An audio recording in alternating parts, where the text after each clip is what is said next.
Hello student, তোমরা কেমন আছো? আশা করি তোমরা সকলেই ভালো আছো। প্রতাপ একাডেমি কোচিং পরিবারে তোমাদেরকে সকলকেই স্বাগত জানাই। তোমরা যারা বিদ্যাসাগর ইউনিভার্সিটির আন্ডারে সেকেন্ড সেমিস্টারে পড়াশোনা করছো, তোমাদের জন্য একেবারে আমরা শেষ মুহূর্তে নিয়ে চলে এসেছি এমডিসি 2 জেন্ডার স্টাডিজ থেকে গুরুত্বপূর্ণ 5 মার্কস ও 10 মার্কসের মাত্র কয়েকটি প্রশ্ন। আর তোমাদেরকে বলে রাখি 2 মার্কসের জন্য কী করবে, এখানে যে প্রশ্নগুলি আলোচনা করে দেবো এখান থেকে কিন্তু প্রশ্ন 2 মার্কসের জন্যও তোমরা রেডি করে নিতে পারো।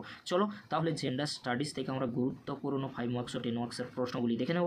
আর তোমাদেরকে বলে রাখি, আর যে এমডিসি সাবজেক্টগুলি রয়েছে, এমডিসি সাবজেক্টের পরবর্তী যে সাবজেক্টগুলি রয়েছে অবশ্যই আমি নিয়ে চলে আসার চেষ্টা করব। এটা জেন্ডার স্টাডিজ থেকে আমি সাজেশন দিচ্ছি, পরবর্তী এমডিসি সাবজেক্টের সাজেশন কিন্তু খুব শীঘ্রই চলে আসবে। প্রথমে তোমরা দেখে নাও ফুল মার্কস অর্থাৎ 40 মার্কসে কিন্তু তোমাদের পরীক্ষা হবে, টাইম থাকবে কিন্তু 2 ঘন্টা। 5 নম্বরের 2টি, 10 নম্বরের 2টি প্রশ্ন কমন পেতে আজকের এই ভিডিওটি অত্যন্ত গুরুত্বপূর্ণ। প্রশ্নগুলি তোমরা দেখে নাও। Gender as a social construct অর্থাৎ লিঙ্গ একটি সামাজিক নির্মাণ, এখান থেকে গুরুত্বপূর্ণ প্রশ্নগুলি তোমরা দেখে নাও। লিঙ্গ, সেক্স এবং যৌনতা কি? লিঙ্গ, সেক্স এবং যৌনতার মধ্যে পার্থক্য আলোচনা করো। পুরুষত্ব এবং নারীত্বের ধারণাগুলি কীভাবে সামাজিকভাবে নির্মিত হয়, অর দিয়ে যে প্রশ্নটি রয়েছে তোমরা দেখে নাও। প্রাকৃতিক লিঙ্গ বনাম সামাজিক লিঙ্গ উদাহরণসহ বুঝিয়ে দাও। এই প্রশ্নগুলি অত্যন্ত গুরুত্বপূর্ণ 5 অথবা 10 মার্কসের জন্য ইউনিট 1 থেকে সেকেন্ড যে দাগ রয়েছে, সেকেন্ড দাগে যে প্রশ্নগুলি রয়েছে তোমরা ভালো করে দেখে নাও। লিঙ্গ কীভাবে একটি সামাজিক নির্মাণ হিসেবে কাজ করে, বিভিন্ন সামাজিক ও সাংস্কৃতিক উদাহরণসহ আলোচনা করো। অর দিয়ে যে প্রশ্নটি রয়েছে তোমরা দেখে নাও, আমি আলোচনা করেছি না। যৌনতা সম্পর্কে একটি সংক্ষিপ্ত টিকা লেখো। এই প্রশ্নটি ঘুরিয়ে আসতে পারে। যৌন আবেদন কি, এর শ্রেণী বিভাগ লেখো, বা যৌন বলতে কী বোঝো এর তাৎপর্য বিশ্লেষণ করো। পরবর্তী প্রশ্ন, যৌন হেনস্থা ও নির্যাতনের প্রতিকার প্রতিষ্ঠান সমূহের সংক্ষিপ্ত পরিচয় দাও। এই প্রশ্নগুলি কিন্তু ইউনিট 1 থেকে 5 অথবা 10 মার্কসের জন্য খুবই গুরুত্বপূর্ণ রয়েছে। এবারে তোমরা দেখে নাও ইউনিট 2 এ কী রয়েছে, লিঙ্গ বৈষম্য এবং স্টেরিওটাইপ। এখান থেকে গুরুত্বপূর্ণ তোমরা প্রশ্নগুলি দেখে নাও, অর্থাৎ জেন্ডার ডিসক্রিমিনেশন অ্যান্ড হচ্ছে কি স্টেরিওটাইপ থেকে যে প্রশ্নগুলি অত্যন্ত গুরুত্বপূর্ণ রয়েছে প্রশ্নগুলি তোমরা দেখে নাও। ফার্স্ট প্রশ্ন, পরিবারের লিঙ্গ বৈষম্যের 2টি প্রধান উদাহরণ দাও। এটি 2 মার্কসের জন্য আসতে পারে। কর্মক্ষেত্রে লিঙ্গ বৈষম্য কীভাবে প্রকাশ পায়, এটি 5 অথবা 2 মার্কসের জন্য আসতে পারে। লিঙ্গভিত্তিক স্টেরিওটাইপ কি, এটি 2 মার্কসের জন্য খুবই গুরুত্বপূর্ণ। এই প্রশ্নটি 5 মার্কসের জন্য আসলে কেমন আসবে, লিঙ্গভিত্তিক স্টেরিওটাইপ কি, এর ক্ষতিকর প্রভাব উদাহরণ সহ আলোচনা করো। পারিবারিক জীবনে লিঙ্গ ভূমিকা কীভাবে স্টেরিওটাইপ বা বাধা তৈরি করে। পরিবার এবং কর্মক্ষেত্র উভয় স্থানেই লিঙ্গ বৈষম্যের মূল কারণগুলি বিশ্লেষণ করো। এই বৈষম্য দূর করার উপায়গুলি আলোচনা করো। লিঙ্গ বৈষম্য কাকে বলে, বর্তমান সমাজে লিঙ্গ বৈষম্য কীভাবে হয় তা দেখাও। লিঙ্গ বৈষম্যের বিভিন্ন দিকগুলি আলোচনা করো। ইউনিট 3 কী রয়েছে, ক্ষমতা এবং প্রতিরোধ।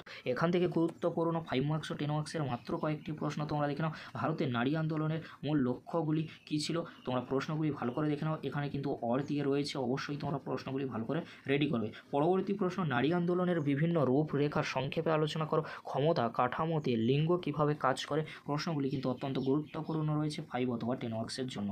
পরবর্তী প্রশ্ন, নারীদের প্রতিরোধ আন্দোলনের 2টি গুরুত্বপূর্ণ উদাহরণ দাও। ক্ষমতা এবং লিঙ্গের সম্পর্ক ব্যাখ্যা করো। নারীরা কিভাবে বিভিন্ন ক্ষেত্রে তাদের প্রতিরোধ গড়ে তোলে। পরবর্তী প্রশ্ন, ভারতবর্ষের বর্ণগত লিঙ্গ বৈষম্য সম্পর্কে আলোচনা করো। নারী ক্ষমতায়নের বিভিন্ন বাধা বর্ণনা করো। এই প্রশ্নগুলি ইউনিট 3 থেকে অত্যন্ত গুরুত্বপূর্ণ 5 আর 10 মার্কসের জন্য। ইউনিট 4 থেকে গুরুত্বপূর্ণ প্রশ্নগুলি তোমরা দেখে নাও। লিঙ্গ এবং আন্ত সহযোগিতা থেকে অত্যন্ত গুরুত্বপূর্ণ প্রশ্নগুলি তোমরা দেখে নাও। লিঙ্গ এবং আন্ত সহযোগিতা ধারণাটি বিস্তারিতভাবে আলোচনা করো। জাতি, শ্রেণী এবং ধর্মের প্রেক্ষাপটে এর তাৎপর্য ব্যাখ্যা করো। ধর্ম কীভাবে লিঙ্গ পরিচয়কে প্রভাবিত করে। ক্ষমতা এবং অক্ষমতার ভিত্তিতে লিঙ্গ বৈষম্য কীভাবে তৈরি হয়। বিভিন্ন সামাজিক পরিচয় যেমন জাতি, শ্রেণী, ধর্ম, অক্ষমতা, যৌনতা কীভাবে লিঙ্গ অভিজ্ঞতার ওপর প্রভাব ফেলে উদাহরণসহ বিশ্লেষণ করো।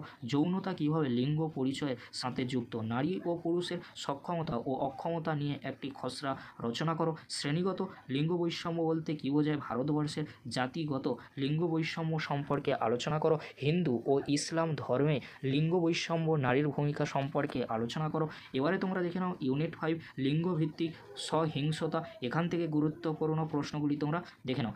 সেক্সুয়াল হ্যারাসমেন্ট বা যৌন হয়রানি কি, এর বিভিন্ন রূপ বা প্রকারভেদ ও কারণ এবং কুফলগুলি লেখো। গার্হস্থ্য হিংসার কারণ এবং প্রভাব সংক্ষেপে লেখো। প্রশ্নটি কিন্তু খুবই গুরুত্বপূর্ণ, অনেক সময় ঘুরিয়ে আসতে পারে। তোমরা প্রশ্নটি অর দিয়ে যে রয়েছে দেখে নাও। পরবর্তী প্রশ্ন, গার্হস্থ্য হিংসা আইনে 2005 মূল বিষয়গুলি বর্ণনা করো। গার্হস্থ্য হিংসা প্রতিরোধ করা প্রয়োজন কেন? অত্যন্ত গুরুত্বপূর্ণ, এর সাথে রয়েছে, ভালো করে প্র্যাকটিস করবে। পরবর্তী প্রশ্ন, ধর্ষণ কি সমাজে, এর প্রভাব আলোচনা করো। প্রশ্নটি অনেকভাবে ঘুরিয়ে আসতে পারে, অর দিয়ে রয়েছে, তোমরা দেখে নাও।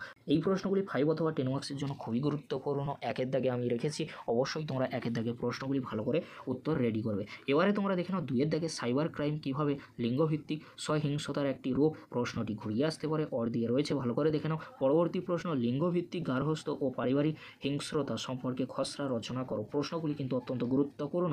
পরবর্তী প্রশ্ন, যৌন হয়রানি, গার্হস্থ্য হিংসা এবং ধর্ষণের শিকার নারীদের মনস্তাত্ত্বিক ও সামাজিক প্রভাব বিশ্লেষণ করো। পক্সো শব্দের অর্থ কী? পক্সো অ্যাক্ট সম্পর্কে আলোচনা করো। এই প্রশ্নগুলি তোমরা শেষ মুহূর্তের জন্য দেখে যাও। অবশ্যই তোমরা MDC 2T জেন্ডার স্টাডিজ পেপারটি নিয়ে চিন্তামুক্ত থাকবে। ভিডিওটি দেখার জন্য তোমাদেরকে অসংখ্য ধন্যবাদ।